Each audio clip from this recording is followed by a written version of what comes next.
Benarkah Alfred Emil Rambaldo, orang Belanda pertama yang pernah berhasil terbang menggunakan balon udara, dimakamkan di tempat ini? Buat kamu yang belum tahu siapa sih Alfred Emil Rambaldo ini, dia adalah seorang perwira angkatan laut dan penerbang pionir dari Belanda yang berhasil menerbangkan balon udara untuk pertama kalinya. Pria yang lahir di Rembang, Pasuruan ini meninggal pada tahun 1911 akibat terjatuh dari balon udara yang ditumpanginya. Balon udara tersebut turun secara tiba-tiba hingga akhirnya mendarat darurat dan tersangkut di atas pohon. Dia pun kemudian tewas setelah terjatuh dari ketinggian sekitar 10 meter di hutan jati di Desa Cabak, Kabupaten Blora, Jawa Tengah. Untuk mengenang jasa-jasanya, patung dari Alfred Emil Rambaldo juga sempat didirikan di Crossen Park atau yang saat ini menjadi Taman Apsari di Surabaya. Jadi sebelum berdiri patung Gubernur Suryo, tempat ini adalah bekas tempat patung dari Alfred Emil Rambaldo. Dan seperti yang kita ketahui, banyak berita beredar selama ini yang mengatakan bahwa patung pria yang sedang duduk di area pemakaman Kembang Kuning ini adalah makam dari Alfred Emil Rambaldo. Lalu benarkah berita tersebut?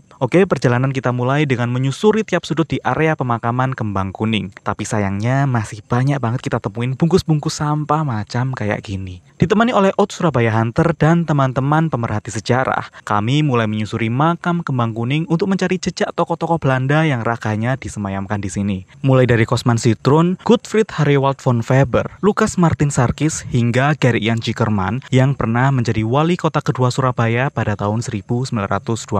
Sesaat setelah itu, salah satu tim dari Out Surabaya Hunter menemukan sebuah makam yang juga bertuliskan Alfred Emil Rambaldo, lengkap dengan tempat tanggal lahir hingga tempat dan waktu kematiannya di dekat Cabak pada tahun 1911. Cabak sendiri adalah sebuah desa di Kecamatan Jiken, Kabupaten Blora, yaitu tempat terakhir dari Alfred Emil Rambaldo ditemukan meninggal dunia setelah mengalami kecelakaan balon udara. Semua data ini sangat cocok jika kita sandingkan dengan data kelahiran hingga kematian dari Alfred Emil Rambaldo. Lantas, siapa sebenarnya sosok di balik patung yang sedang duduk ini? Kalau ternyata dia bukanlah Alfred Emil Rambaldo. Jika kita merujuk pada data-data historis terkait kelahiran hingga kematian dari Alfred Emil Rambaldo, lantas siapa sebenarnya sosok di balik patung pria yang sedang duduk ini? Kalau ternyata dia bukanlah Alfred Emil Rambaldo. Melansir dari situs website Herman Kepi, cerita ini bermula ketika pada tanggal 14 April 1932, Surabaya kala itu dikejutkan dengan adanya kabar bahwa pesawat Dornier D-26 milik Naval Aviation Service sempat terbakar di lepas pantai menuju Gresik. Sebuah perahu balap dengan cepat berada di tempat kejadian. Kemudian kru menemukan korban terbakar di air. Namun korban tersebut masih hidup. Sayangnya beberapa jam kemudian korban tersebut meninggal dunia di Rumah Sakit Bandara Moro Kerembangan. Sumber lain juga ada yang mengatakan bahwa patung ini adalah monumen untuk mengenang tewasnya awak kapal Dornier Wal D26 yang jatuh pada tanggal 14 April 1932.